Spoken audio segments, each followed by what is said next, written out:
할렐루야. 오늘도 우리 하나님이 열어놓으신 이 은혜의 자리에 나오신 우리 성도님들을 주님의 이름으로 환영하며 축복합니다. 지금 봄의 날씨라고 하기에는 어제부터 조금 더워지긴 했는데요. 원래 미리 전부터 준비하고 있었던 거라 오늘 좀 해야 될 것 같습니다. 예, 이 봄이라는 찬양을 좀 부르려고 하는데요. 우리에게 이 봄을 통해서 열매를 맺게 하시고 또 이 만물을 통해서 하나님의 그 놀라우신 손길을 이렇게 느끼게 하는 이 계절에 우리가 함께 찬양을 좀 드리고 또 말씀을 함께 나눴으면 좋겠습니다. 아시는 분은 같이 따라 불렀어도 괜찮을 것 같습니다. 예.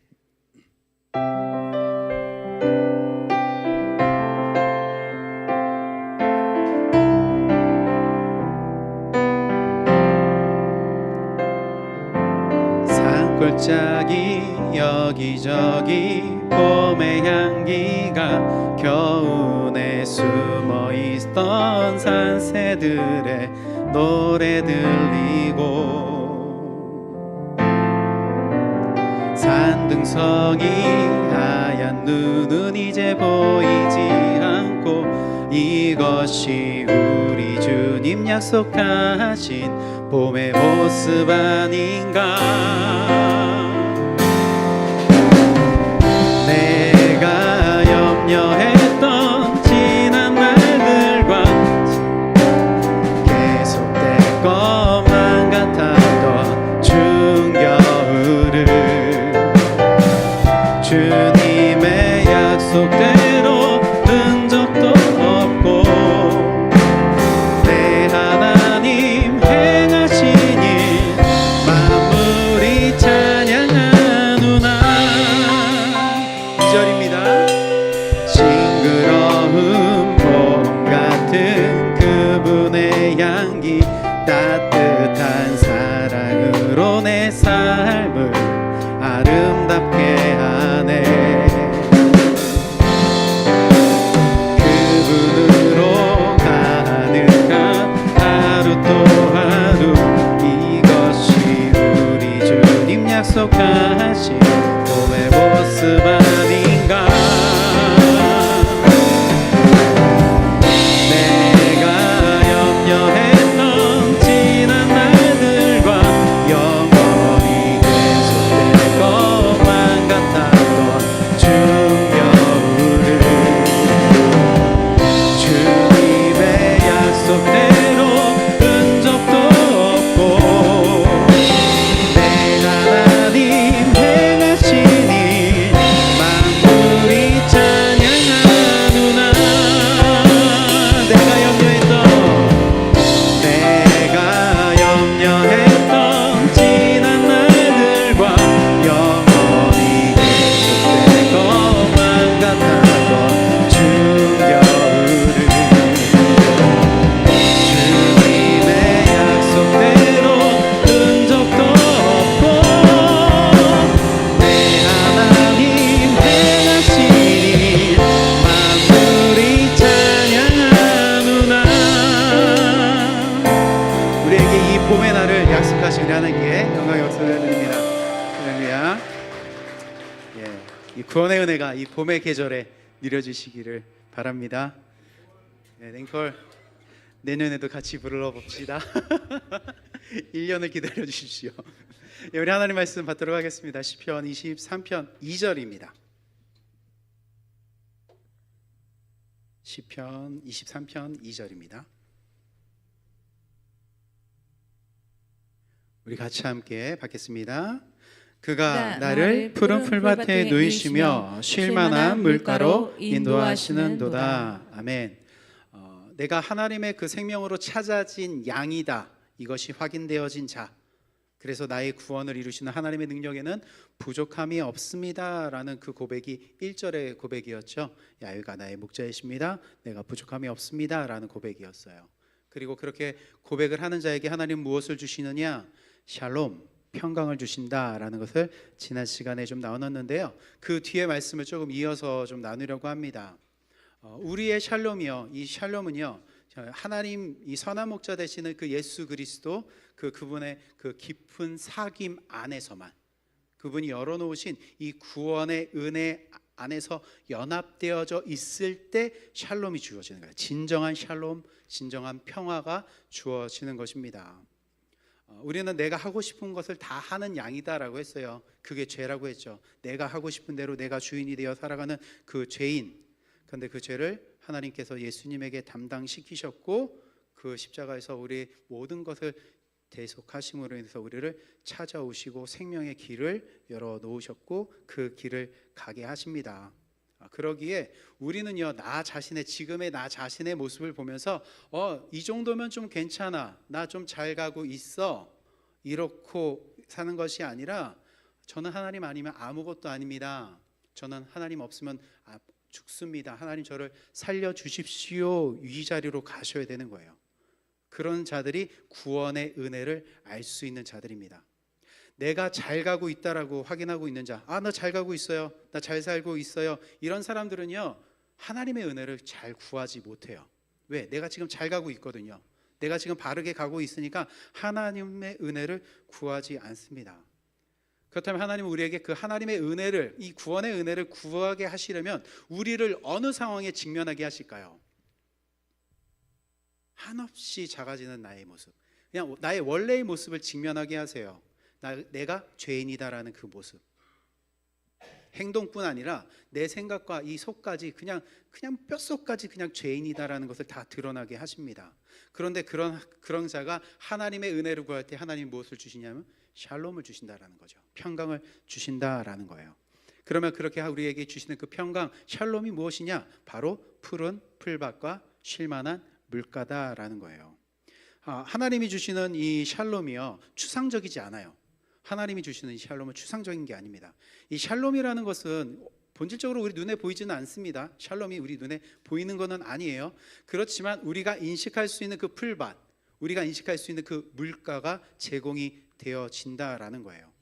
지난주에 말씀드린 건 뭐였냐면요, 풀밭과 물가라고 여겨지는 것, 곧 이 땅의 소유, 이 상황이나 환경들이 나에게 본질적인 평화를 줄 수 없다라는 것을 말씀을 드린 거예요. 지난주는 이 땅의 것이 주어지고 누려지고 있는 게 나에게 본질적으로 샬롬을 줄 수 없다라는 것을 말씀을 드린 거예요. 근데 지난주에 말씀이 살짝 오해가 돼서 그러면 이 땅의 소유, 이 땅의 풀밭, 이 땅의 물가가 필요 없냐? 이렇게 오해하시면 안 됩니다.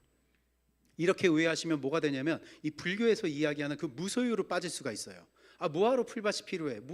무엇이 이 물가가 필요해? 이렇게 빠질 수가 있습니다. 아니요, 우리는 이 땅의 소유를 가지셔야 돼요. 하나님이 주셨기 때문에, 하나님 우리에게 허락해 주신 범위 안에서 우리는 가지시면 됩니다. 그러나 그것만을 추구하고 그것만을 욕심을 내면 안 된다라는 것을 지난주에 말씀드린 거예요. 얻어진 것으로는 샬롬이 주어지지 않는다, 소유가 샬롬은 아니다라는 거예요. 그래서 오늘 그러면 진짜 추상적이지 않은 이 풀밭과 물가가 무엇인가에 대해서 좀 나누려고 합니다. 근데 이것을 나누기에 앞서 조금 전제되어져야 되는 게 있어요. 풀밭과 쉴만한 물가가 무엇인가라는 것을 나누기에 앞서서 전제되어야 되는 것, 첫 번째는요, 우리 스스로는 그 풀밭과 물가를 찾을 수 없다라는 것이 전제가 되셔야 돼요. 내가 풀밭을 찾을 수 있고 어떤 쉴만한 물가를 찾을 수 없다라는 게 전제가 되어져야 됩니다. 만약에 내가 스스로 풀밭을 찾을 수 있어요, 물가를 찾을 수 있어요, 그러면 누가 필요 없어요? 목자가 필요 없죠. 내가 찾을 수 있으면 필요 없어요, 목자가. 근데 내가 어디를 가서 풀밭을 얻고 어디를 가서 쉴 수 있는지를 모르기 때문에 목자가 필요한 거죠. 그래서 우리가 전제되어져 있는 것은 우리 스스로는 이 풀밭과 물가를 찾을 수 없다라는 거죠. 그리고 두 번째는요, 어쩌다가 진짜 이 풀밭과 물가를 발견을 하더라도 이것이 정말 나에게 진정한 쉼을 주고 안식을 주는, 샬롬을 주는 그 풀밭과 물가인지를 분별할 수 없다라는 거예요. 이리저리 막 풀밭과 이 물가를 찾으러 다녔습니다. 스스로 찾을 수 없는데 이리저리 다니다 보니까 여기가 풀밭이네, 여기가 물가네, 이런 것을 발견할 수가 있어요. 그런데 그렇게 발견되어진 곳이 진짜 나에게 평강을 주는 곳인지를 분별할 수 없다라는 거죠. 왜? 그 풀이 독초인지 모르고 그 물이 쓴물인지 분별할 수 없다라는 것이죠. 그리고 또 그곳 가운데 나를 해하려고 하는 그런 어떤 덫이 숨어 있을 수 있는지를 우리가 분별할 수 없다라는 것이죠. 그래서 우리가 우리 어린아이들 기를 때 어떠셨습니까? 아이들이 무엇인가 사물에 이제 인지하게 됐을 때, 무엇인가 손에 잡을 수 있을 때 잡히는 족족 다 어떻게 합니까? 다 입으로 가죠. 예. 먹는 게 아닌데도 입으로 가요. 이게 우리의 모습이다라는 거예요. 분별하지 못하니까 먹는 게 아닌데, 먹으면 안 되는 건데 그냥 그게 다 먹는 건 줄 알고 가지고 가는데 이게 다 우리의 모습이다라는 거예요. 그래서 무엇인가 발견을 했다 하더라도 그것을 분별할 수 없다라는 거죠. 그리고 무슨 일이 벌어질지도 모른다라는 것입니다. 포식자가 있을 수도 있고 덫이 있을 수 있다. 아무리 N이 가지고 있는 그 상상력을 동원해도 그것을 분별해낼 수 없다라는 거죠. 그래서 이제 마지막으로 전제되어지는 것이 무엇이냐? 내가 스스로 찾을 수 없어요. 무엇인가 찾더라도 이게 분별이 되지 않아요. 그렇다면 무엇이 필요하다? 목자가 필요하다라는 것. 전적으로 목자가 필요하다라는 게 전제되어져야 돼요. 그리고 그 목자가 선택한 곳이 곧 어디다? 푸른 풀밭이고 물가다라는 것이 전제되어져야 되는 거예요. 내가 못 찾았고 분별하지 못하니까 그냥 굶어야지, 그게 아니라 나는 못 찾고 나는 분별하지 못하니까 목자가 필요하고 목자가 선택한 곳, 그것이 푸른 풀밭이고 쉴 만한 물가다라는 것이 받아들여져야 된다라는 거예요. 이 전제가 있어야 됩니다. 강요하는 건 아닌데요. 이렇게 들으면서 왜 그 전제 조건이 있어야 되는 거야 라고 생각하실 수 있는데, 이게 받아들여야지 이후에 진행되어지는 말씀들이 받아질 수 있어서 그래요. 그래서 지금 당장은 아닌 것 같은데 라고 하더라도 좀 말씀을 들으시면서 이 부분이 인지가 되시고 전제가 되셔야지만 이 이후의 말씀들이 받아들여질 수 있을 것 같습니다. 나는 풀밭과 물가를 찾을 수 없다, 분별할 수 없다. 목자가 선택한 곳이 쉴만한 물가이고 푸른 풀밭이다 라는 것. 그리고요, 이 말을요 조금 더 확장을 하면요, 목자가 있는 곳이 곧 뭐다? 푸른 풀밭이고 쉴만한 물가다라는 것으로 인식하셔야 되는 거예요. 목자가 선택한 곳이 풀밭과 물가인데 곧 목자가 있는 곳이 풀밭과 쉴만한 물가다라는 거예요. 우리 지난주에 그 양을 치셨던 그 필립 켈러라는 분을 잠깐 말씀을 드렸는데, 그분이 이 책을 쓰시면서 그 중에 뭐라고 또 쓰셨냐면, 양 중에서도요 착한 양이 있대요. 양 중에서도 착한 양.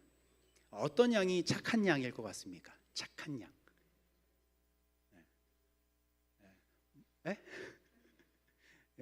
뭐 성격이 온순하고 뭐 다툼도 없고 뭐 그런 것을 착한 양으로 좀 생각할 수 있는데, 그분이 쓴 거에 의하면 뭐라고 되어져 있냐면, 이 착한 양은요 목자하고 친밀한 관계 속에 있대요. 그래가지고 목자의 음성에 굉장히 세밀하게 이렇게 귀 기울이고 목자의 행동에 굉장히 빠르게 반응을 하는 양이 착한 양이다라고 해요. 그래서 지금 목자가요 제공해 놓은 풀밭이 있고 쉴만한 물가가 있는데, 목자가 가자 그러면 어떻게 할까요? 착한 양은 따라간대요. 착한 양은 분명히 지금 여기 목자가 있어서 여기 지금 푸른 풀밭하고 쉴만한 물가가 제공되어져 있어서 그걸 통해서 막 좋아 이러고 있는데, 목자가 그곳을 떠나면서 가자 그러면 거기서 가는 양이 착한 양이다라고 이야기합니다. 내가 원하는 환경들이 다 주어져 있습니다. 내가 원하고 내가 바라는 것들이 다 누려지는 환경에 있습니다. 그런데 그 환경을 떠나는 것이 쉬울까요? 쉽지 않을 것 같아요. 내 삶 속에서도 일을 하고 있는데 일을 하고 있는 조건이 너무 좋아요. 급여도 좋고요, 복지도 좋고요, 일할 만 나는 환경 속에 있습니다. 근데 어느 날 친한 분이 오셔가지고요, 야 우리 저 회사로 좀 옮겨볼까? 근데 여기보다 조건은 좋지 않아. 그러면 거기서 그래 같이 갑시다 라고 할 수 있는 사람은 바보죠. 그럴 일은 안 할 거예요. 더 좋은 조건이면 모를까, 이보다 지금 이 환경보다 더 안 좋은 그것을 간다? 안 한다라는 것이죠. 그런데 뭐는 한다? 착한 양은 그 어리석다라고 보여지는 것을 한다라는 거죠. 그 선택이 틀렸다라고 하는 것을 한다라는 거예요. 왜? 그 양에게 뭐가 더 중요한 거예요? 목자가 더 중요한 거예요. 양은요 목자의 관계가 더 중요한 거예요. 이 목자에 대해 뭐가 있는 거예요? 그리고 신뢰가 있는 것입니다. 이 목자는 어떤 목자다? 나를 살리는 목자, 나를 살게 하고 먹이게 하고 배부르게 하고 마시게 하는 그 목자다. 내가 보기에도 지금 여기 정말 좋은 곳인데 이 목자가 여기에서 떠났다면 여기는 더 이상 나에게 이 쉴만한 안식을 주는 곳이 아니다. 나는 목자가 있는 곳이 나에게 주어지는 진정한 샬롬이 주어지는 물가와 풀밭이다라고 따라간다라는 것이에요. 그러니까 목자가 없는 곳은 더 이상 뭐가 아니에요? 목자가 없는 곳은 더 뭐가 아니에요? 풀밭이 아니고 물가가 아니라는 거예요. 아무리 진짜 우리 눈에 보기에도 여기 진짜 풀밭, 방금 전까지 먹었고 마셨던 곳이 있더라도 여기에서 목자가 떠나면 더 이상 여기는 뭐가 아니라고요? 풀밭과 물가가 아니다라는 것입니다. 샬롬을 얻을 수 없다라는 거예요. 저와 여러분들은요, 이 세상을 살아가기 때문에 이 세상의 가치가 많이 들어와 있어요. 많으면 좋다, 강한 게 좋다, 높은 게 좋다, 그런 개념들이 우리의 삶에 알게 모르게 들어와 있습니다. 그래서 그거를 추구하면서 살아가요. 우리의 인생 그렇게 살아가셔도 됩니다. 그런데 그 세상의 개념과 관념을 가지고요, 그거를 투영해 가지고요, 이 성경의 말씀을 보면 안 돼요. 우리에게 지금 많이 접하고 있는 이 세상의 이 개념을 가지고 성경을 보게 되면 오해를 하게 됩니다. 잘못 보게 될 수 있다라는 거예요. 이 성경 안에 심겨져 있는 그 풍성한 하나님의 은혜를 놓칠 수 있다라는 거예요. 그래서 우리는 스스로 풀밭과 물가를 찾을 수 없고 분별할 수 없고, 목자가 없는 곳은 더 이상 나에게 풀밭이 아니고 물가가 아니다 라는 이 전제가 쉽게 받아들여지진 않지만 받아들여지셔야 됩니다. 그러려면 뭘 하셔야 되냐면 이 세상의 가치를 좀 내려놓으셔야 돼요. 이 세상이 가지고 있는 강하고 많다 높다라고 하는 그 가치들을 내려놓으셔야지만 이 말씀을 제대로 볼 수 있게 되는 것입니다. 자, 2절에 쉴만한 물가로 인도하시도다라고 해서 인도하다라는 이 단어가요, 나할이라는 단어거든요. 근데 이 나할이라는 단어가 하나님의 백성들에게 사용된 곳이 있어요.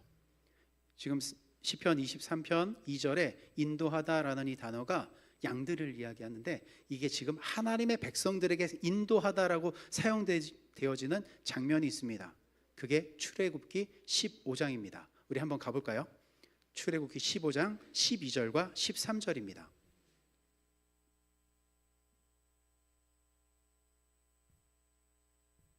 자, 우리 출애굽기 15장 12절과 13절 우리 같이 한번 읽어보겠습니다. 시작. 주께서 오른손을 드신즉 땅이 그들을 삼켰나이다. 주의 인자하심으로 주께서 구속하신 백성을 인도하시되 주의 힘으로 그들을 주의 거룩한 처소에 들어가게 하시나이다 라고 해서, 이 출애굽기 15장은 무슨 배경이냐면요, 홍해를 건넌 후에 이 모세가요 찬양을 하는 거예요. 하나님을 찬양하는 내용이 출애굽기 15장입니다. 여기서 모세님이 뭐라고 노래를 하는 거냐면, 주께서 오른손을 드셔서 그들을 삼켰습니다 라고 이야기해요. 그들을 삼켰다, 누굴까요? 애굽 군대요. 애굽 군대가 홍해에 삼켜진 것을 지금 노래하는 거예요. 그런데 그곳에서 주님께서 구속하신 백성, 자신의 목숨으로 자기의 피로 사신 그 백성들은 어떻게 하셨다? 안전하게 인도를 하셨다. 근데 그 능력이 주님의 능력으로 어디로 데리고 가시냐면 주님의 거룩한 처소로 인도해 드린다라는 거예요. 우리의 능력이 아닌 하나님의 능력으로 하나님의 그 거룩한 처소로 인도하신다라는 거죠. 그리고 이 부분을요 똑같이 찬양하는 부분이 있습니다. 시편 78편이에요. 한번 가볼까요? 시편 78편 52절에서 55절까지 말씀이에요. 시편 78편 52절에서 55절입니다. 우리 찾으셨으면 우리 같이 함께 읽어보겠습니다. 그가 자기 백성은 양같이 인도하여 내시고 광야에서 양떼같이 지도하셨도다. 그들을 안전히 인도하시니 그들은 두려움이 없었으나 그들의 원수는 바다에 빠졌도다. 그들을 그의 성소의 영역 곧 그의 오른손으로 만드신 산으로 인도하시고 또 나라를 그들의 앞에서 쫓아내시며 줄을 쳐서 그들의 소유를 분배하시고 이스라엘의 지파들이 그들의 장막에 살게 하셨도다. 지금 여기서는요, 구속한 백성, 자기 피로 사신 이 구속한 백성을 뭐로 표현하고 있어요? 양떼로 표현하고 있어요. 시편에서는 양떼로 표현하고 있어요. 양떼같이 인도하셨다는 거죠. 이스라엘 사람을 이 하나님께서 안전하게 인도하셔서 두려움 없이 홍해를 건넜지만 원수 이 애굽 사람들은 바다에 다 빠지게 하셨다. 그러면서 이 양떼를 어디로 인도하고 계시대요? 하나님의 오른손으로 만드신 산. 지금 그 양떼를 거룩한 초소, 하나님의 오른손은 하나님의 능력을 상징하는 겁니다. 권능을 상징하는 거예요. 하나님의 오른손, 권능, 능력으로 만들어진 그곳, 그리고 그 하나님이 약속하신 가나안 땅에 들어가서 살게 하신다라는 거예요. 그래서 하나님이요, 자기 백성을, 양떼를요 애굽에서 건졌어요. 하나님의 능력으로 건졌어요. 그리고 하나님이 만드신 산으로 이끄신대요. 하나님의 능력으로 만드신 그 산으로 인도하신대요. 거룩한 처소로 인도하신대요. 그러면 거기가 어딘 거예요? 진정한 풀밭이고 물가인 거예요. 거기가 어딜까요? 거기가 어딜까요? 이 역사 속에서는 어딜까요? 그러면 하나님이 자신의 능력으로 거룩한 처소를 만드는 곳 어딜까요?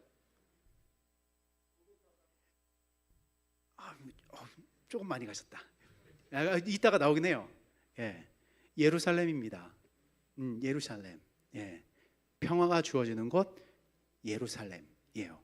거기에 그 성전이 세워지는 곳이죠. 거기로 누구를 이끈다고요?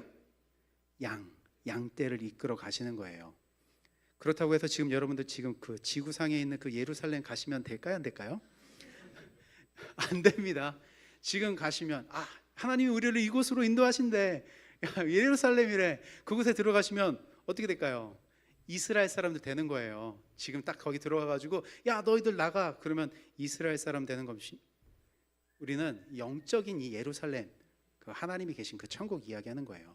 우리를 그 자리로 이끌어 가시는 거예요. 하나님이 계신 거룩한 처소로 이끌어 가세요.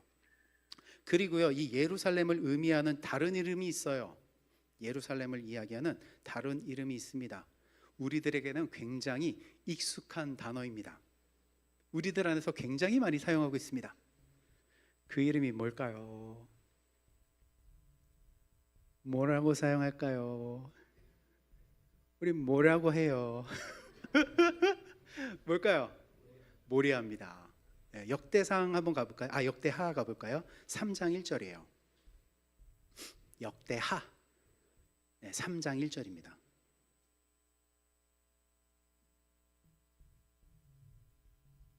우리 역대하 3장 1절 우리 같이 한번 읽어보겠습니다. 시작.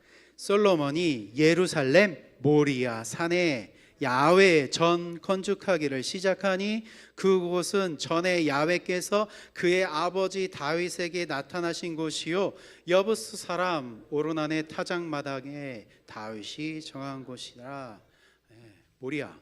모리아의 뜻은요 야훼께서 보이신 곳이란 뜻이에요.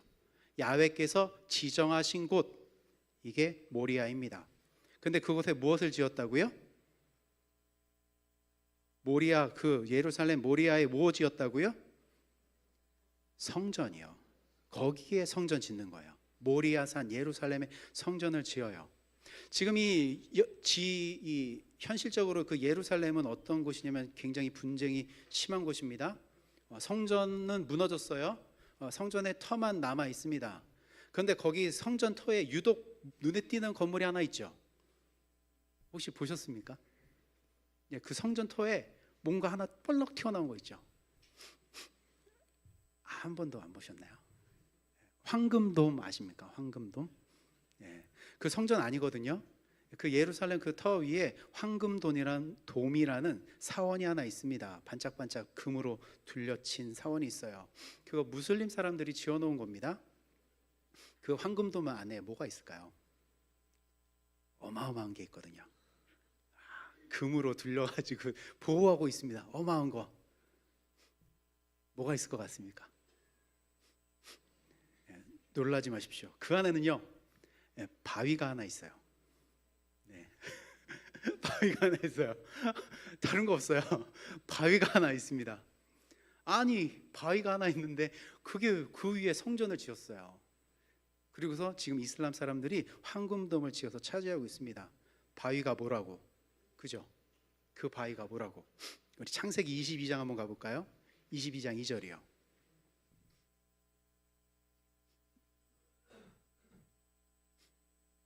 창세기 22장 2절입니다. 자, 우리 함께 같이 읽어보겠습니다. 시작.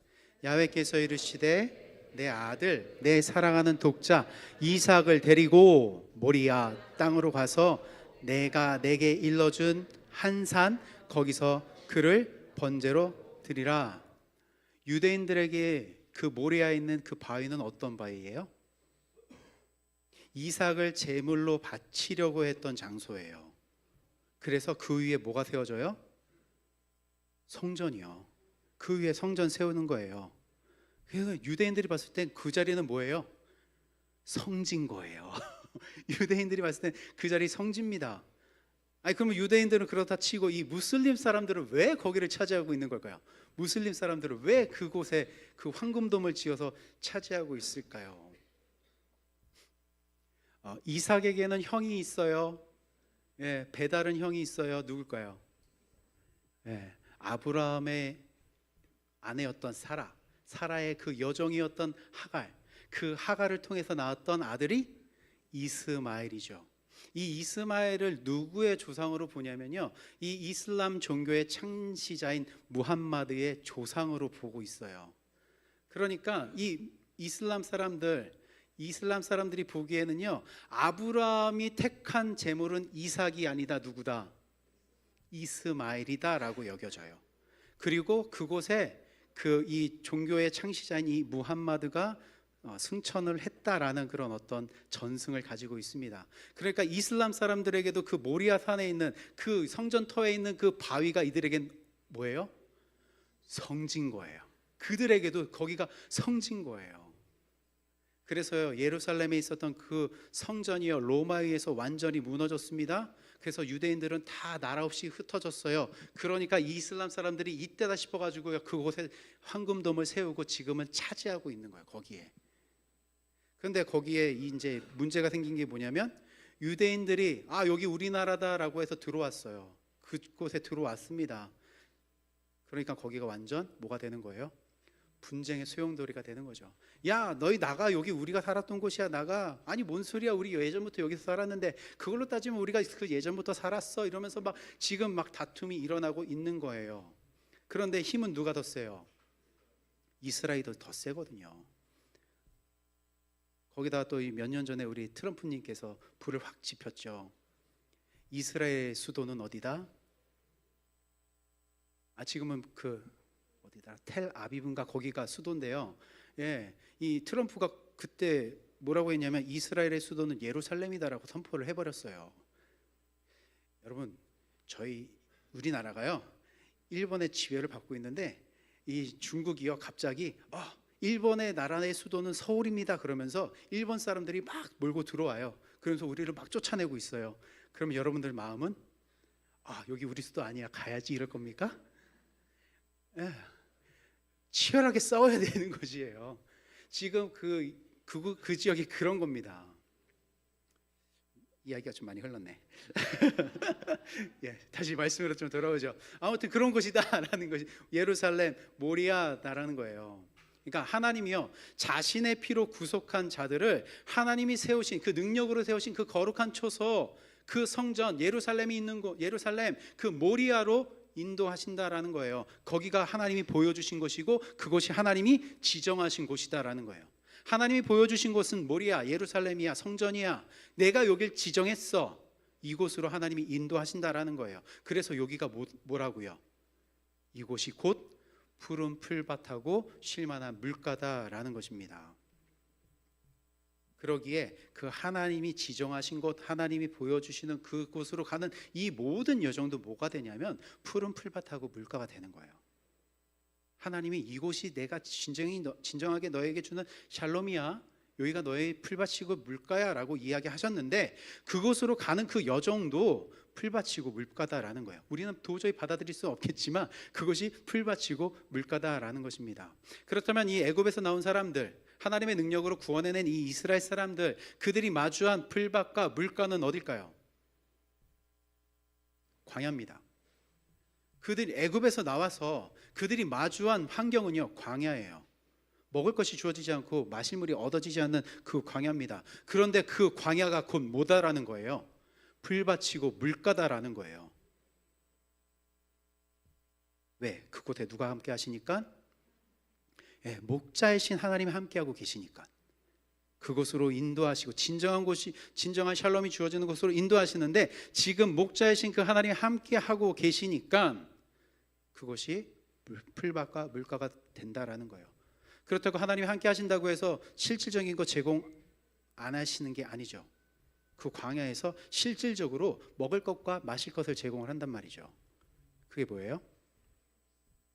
만나하고 반석에서 주어지는 생수인 거예요. 그게 풀밭이고 물가다라는 거예요. 여러분들이 지금 실질적으로 광야에 있다라고 한번 생각해 보세요. 광야에 있습니다. 그래서 매일 거기서 먹을 수 있는 거는 만나밖에 없어요. 그리고요, 물도요, 내가 원할 때마다 먹는 게 아니라 이 반석에서 공급되어지는 그 물을 먹고 있습니다.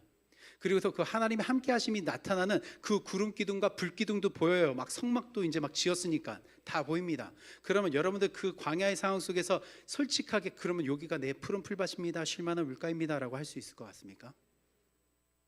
저도 말은 이렇게 하고 있어요. 그 광야가 풀밭이고 물가입니다 라고 말을 하는데, 제가 그 현 상황에 있으면 아니요, 여기는 아닌 것 같습니다 라고 할 것 같습니다. 이스라엘 사람들은 어떻게 할까요? 당연히 그들도 거기를 풀밭이라고 물가라고 인정 안 해요. 그들도요. 우리 민수기 21장 5절 한번 볼까요? 민수기 21장 5절입니다.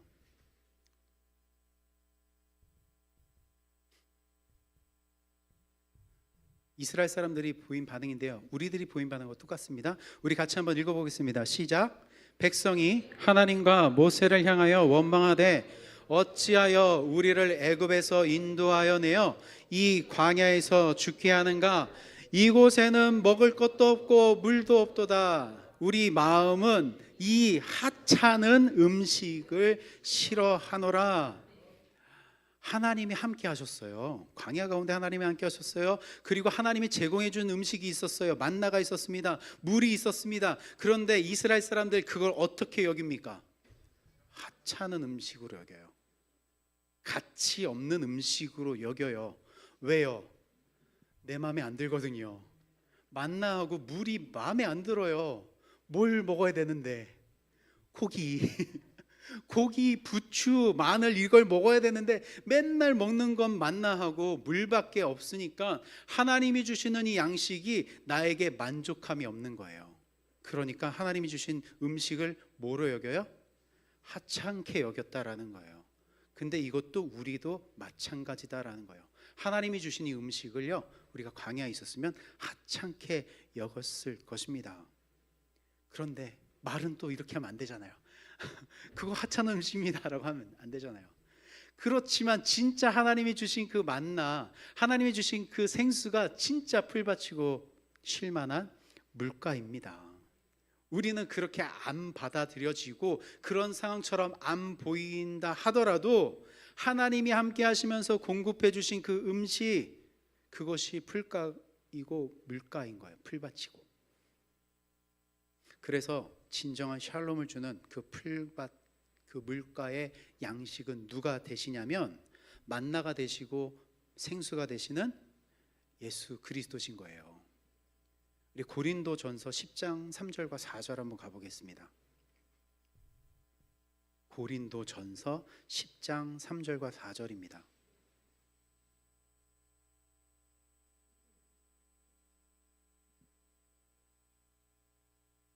우리 같이 한번 읽어보겠습니다. 시작.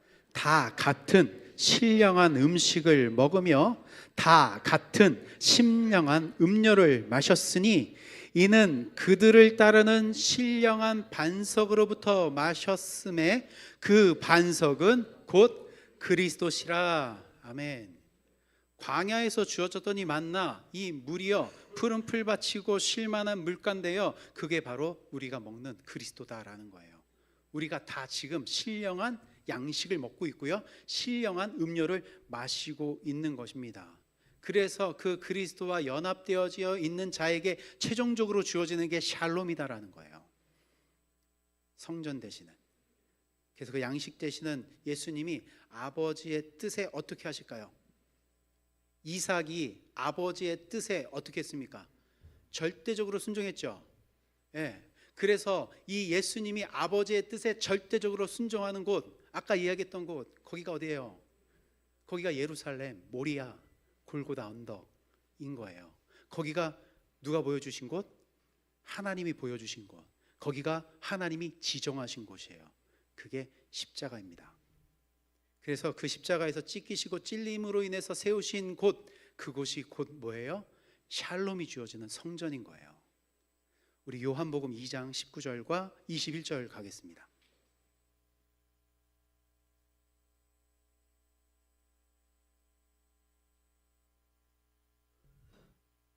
요한복음 2장 19절에서 21절이에요. 우리 같이 함께 읽어보겠습니다. 시작. 예수께서 대답하여 이르시되 너희가 이 성전을 헐라 내가 사흘 동안에 일으키리라. 유대인들이 이르되 이 성전은 46년 동안에 지었거늘 내가 3일 동안에 일으키겠느냐 하더라.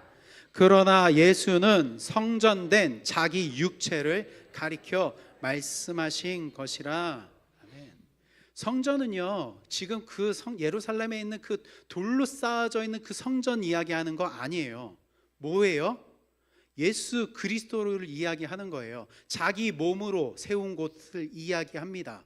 왜? 자기 몸에서 나오는 그 양식 먹어야 되거든요. 자기 몸에서 나오는 그 생수 먹어야 되거든요. 그걸 먹어야 우리가 진정한 샬롬을 얻을 수 있으니까. 그래서요, 예수님이 자신의 몸으로 우리를 살게 하시는 양식이 되셨고 부활하셔서 세운 성전, 그것이 진정한 우리의 뭐가 된다고요? 안식처, 푸른 풀밭, 쉴만한 물가가 되는 거예요. 샬롬이 주어지는 물가가 되는 거예요. 그러면 이제 예수님이 풀밭이고 쉴만한 물가고 샬롬이 주어지는 곳이에요. 성전입니다. 그러면 여기서 끝나지 않아요. 여기서 끝나지 않아요. 그럼 이 성전은 누가 되는 거예요? 이 성전은 누가 되는 거예요? 고린도전서 3장 16절 가보세요. 이 성전 누가 되는 건지.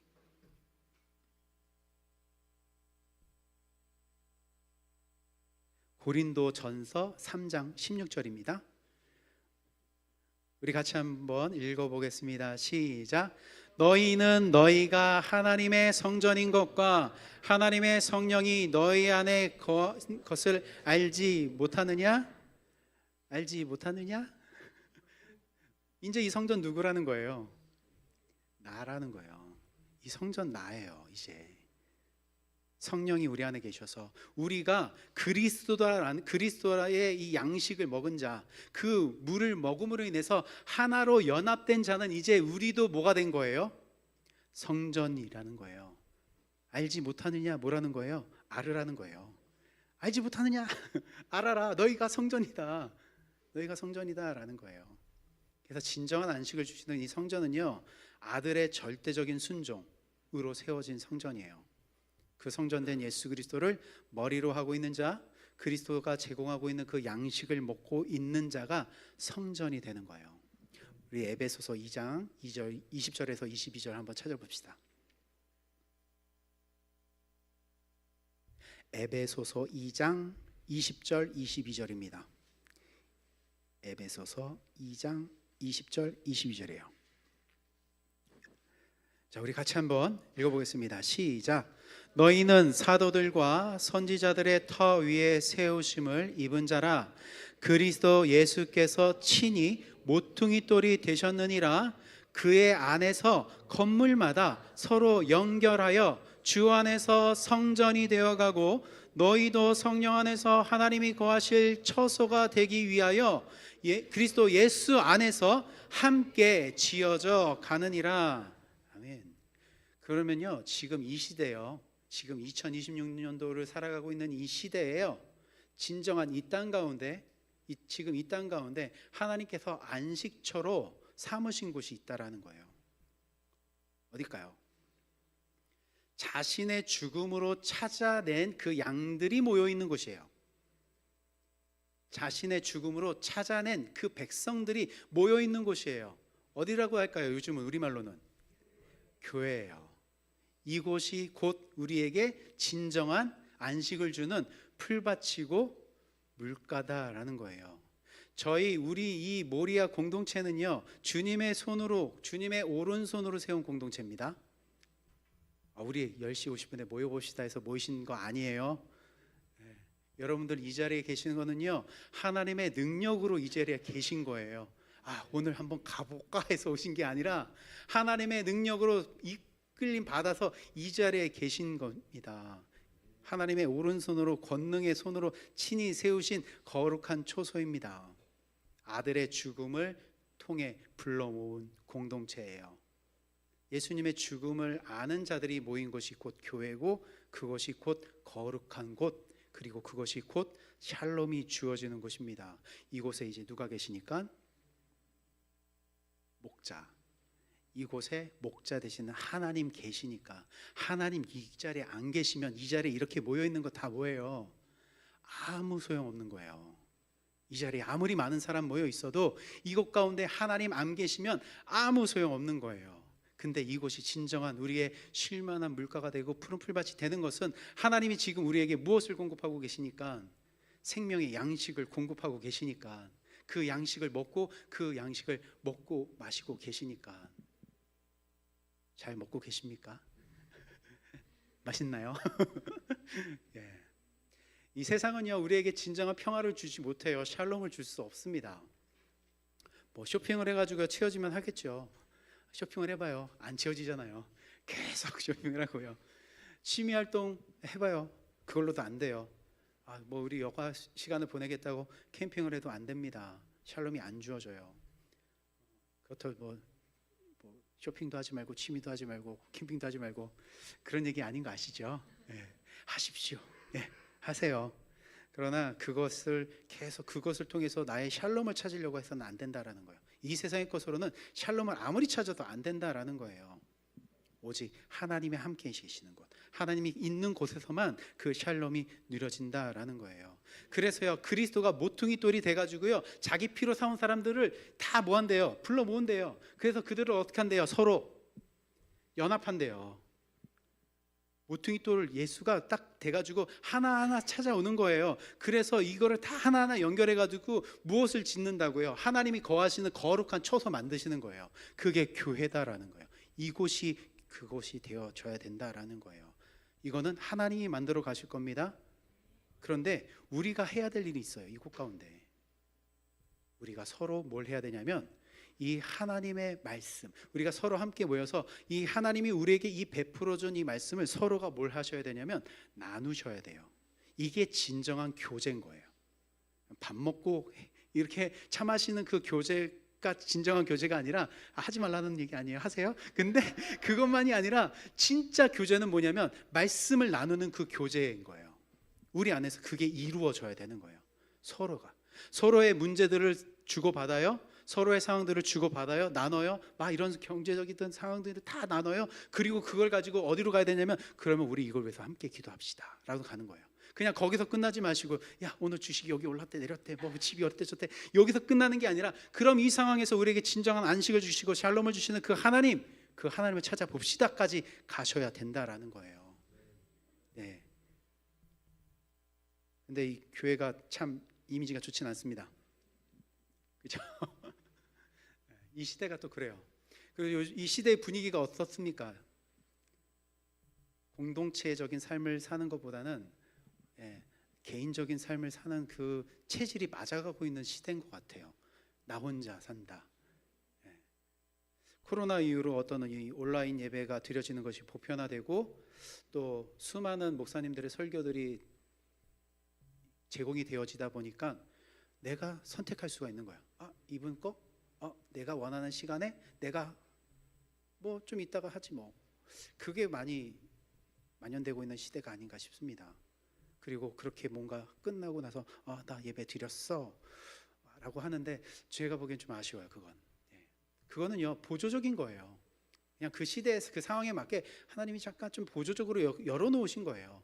교회 공동체는요 뭐 해야 되냐면 모여야 됩니다. 얼굴과 얼굴을 맞대고 서로 교제를 해야 되는 거예요. 하나님이 만약에 지금 이 시대가 이렇게 변한 줄 모르셨을까요? 시대가 이렇게 변하실 줄을 모르셨을까요? 당연히 아시겠죠. 그러면 이런 미디어가 발달되어지지 않은 이 2000년 전에 십자가에 죽으시는 것보다 지금 2000년 후에 이 시대에 실시간으로 예수님이 십자가에서 죽으시고 부활하신 이 모습을 보여주는 게 더 낫지 않았을 것 같습니까? 근데 그러지 않으신다고요. 하나님은 사람을 사용하세요. 하나님의 영을 가지고 있는 그 사람 모이기를 원하십니다. 우리는 이 공동체로 모이셔야 되는 거예요. 함께 모여서 그 그리스도 하나님이 거하시는 거룩한 처소로 어떻게 되어줘야 돼요? 함께 지어져 가야 되는 거예요. 우리가 모여서 하나님이 베풀어 주신 그 양식, 그 생수를 먹어야 되는 것입니다. 우리에게 지금 그것이 진리의 말씀을 나누는 거예요. 예배가 끝나면 또 차 빼주기 바쁘고 또 아이들 챙기기 바쁘죠. 근데 시간이 되신다면 좀 여러분들끼리 좀 안면이 있으신 분들이 좀 친분이 있으신 분들 아니면 같은 팀들끼리 식사도 같이 하시고 또 같은 그 안에서 주님의 말씀을 또 같이 좀 교제했으면 좋겠습니다. 그래서 그곳에 진정한 샬롬이 주어지길 바랍니다. 우리 마지막으로 요한계시록 7장 15절과 17절 한번 보도록 하겠습니다.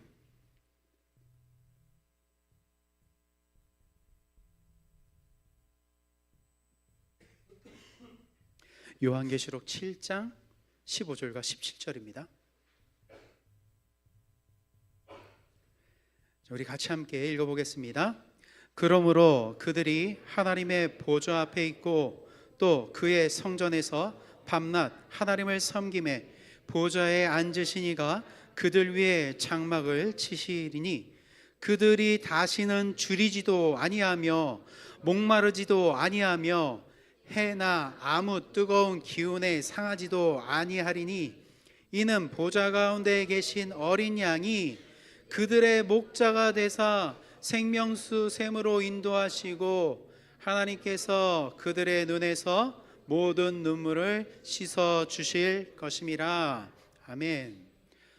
우리가 이 구원을 받으면서 나온 환경은 광야라고 했어요. 그러면 그 광야를 나가는 동안, 그 광야를 지나는 동안 수도 없는 눈물을 흘릴 거예요. 지금 여러분들이 나와 있는 이곳, 지금 여러분들이 살고 있는 그 삶이 푸른 풀밭이고 물가인데요, 광야예요. 그러니까 그 속에서 여러분들이 수많은 눈물들을 흘리면서 살아갈 것입니다. 그래서 그곳에서 실질적인 배고픔과 목마름을 경험할 수 있을 거예요.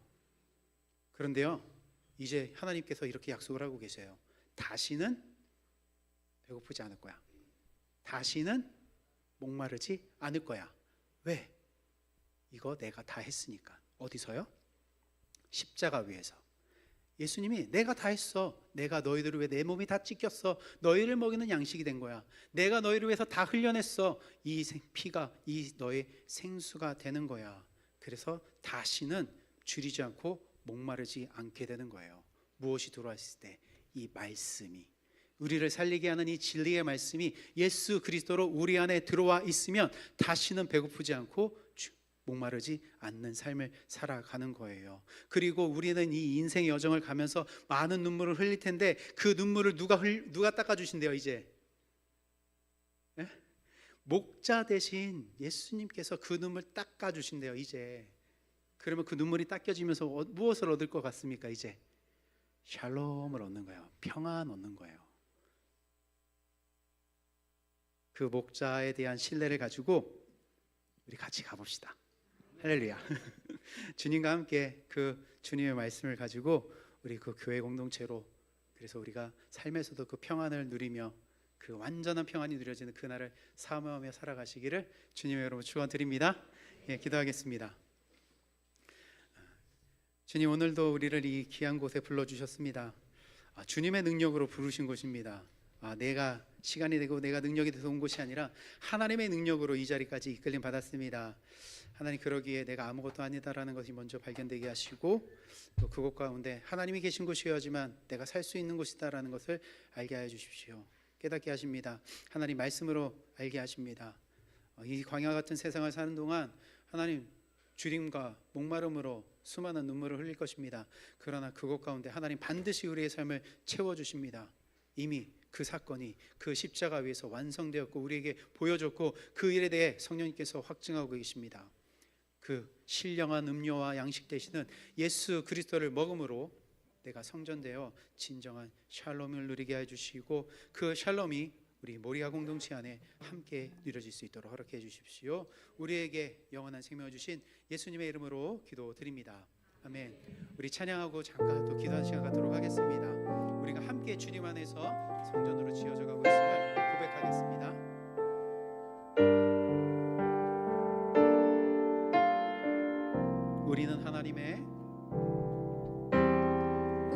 우리는 하나님의 자녀, 주 사랑 안에 우리 거할 때 주님 나를 사랑하신 것 같이 우리도 서로 사랑할 수 있네. 우리는 주의 몸된 교회, 모든 지체가 하나 될 때 예수님의 마음을 닮아가며 고통과 즐거움 함께 나누네. 하나님 안에서 우리 서로 이뤄져 주가 거하실 성전이 되네. 모퉁이 돌 대신 예수와 하나 되게 하신 성령 안에 함께 지어져 가네.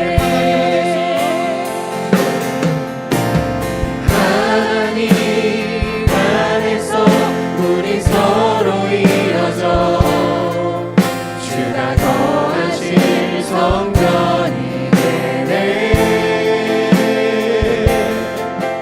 모퉁이 돌 대신 예수와 하나 되게 하신 성령 안에 함께 지어져 가네. 우리 시간 함께 기도하겠습니다. 우리가 함께 이어진다는 것은 우리가 하나님 안에서 그리스도 안에서 서로 이 말씀의 교제를 한다는 것입니다. 이 자리에서 우리가 말씀의 교제를 이루는 그 교회 되게 해주셔서 감사합니다. 하나님, 무엇보다 이 진리로 이 생명 되시고 나의 양식 되시는 그 그리스도를 통해서 내가 성전되어 하나님이 거하실 그 거룩한 처소를 만들어주셔서 감사합니다. 내가 그 안에서 샬롬을 누리고 이 공동체가 그 평안을 나타내는 그 귀한 공동체 되게 해달라고 이제 우리 주님의 이름으로 함께 기도합니다. 주님 이곳에 그 자리로 만들어가 주십시오. 하나님 이곳에 그렇게 지어가 주십시오. 하나님, 우리 서로 이어지는 자들입니다.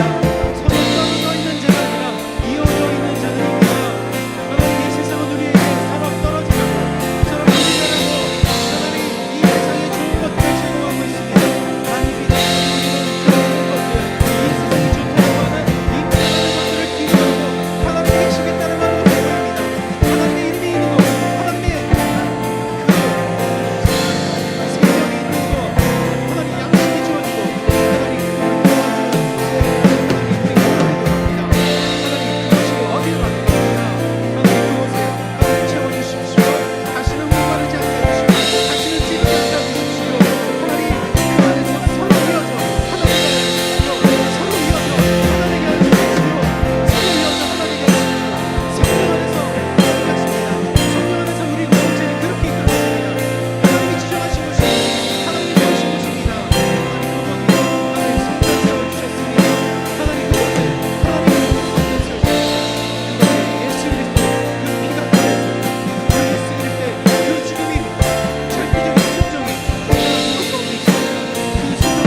서로 이뤄져 주가 거하실 성전이 되네. 모퉁이 돌 대신 예수와 하나 되게 하신 성령 안에 함께 지어져 가네. 하나님 너무 감사합니다. 하나님 정말 감사합니다. 하나님 나를 이곳 가운데 하나님이 지정하시고 하나님이 보이신 곳에 보내주셔서 너무 감사합니다. 하나님의 능력으로 나를 사주시고 하나님의 능력으로 나를 이끌어 주셔서 거룩한 초소되게 해주셔서 감사합니다. 여전히 이 세상 가운데서 죄악된 삶을 살아가며 하나님의 그 성전이라고 하기엔 정말 부끄러운 삶을 살아가고 있지만 그럼에도 불구하고 하나님이 만들어가고 계심에 감사드립니다. 나를 부르신 이곳 가운데 하나님 나와 같이 하나님의 피로 부름받은 자들 이 자리에 있습니다. 하나님 우리는 서로 연합되어지는 자들입니다. 서로 이어져서 하나님이 거하시는 거룩한 초소되게 하는 자들입니다. 하나님의 능력으로 세워주십시오. 그러기에 우리 안에 서로 깊은 교제들이 일어나게 해주십시오. 하나님 이 세상은 우리에게 편리를 제공하며 서로 하나 되신 것에 방해를 하고 있는 그 시대를 살아가고 있습니다.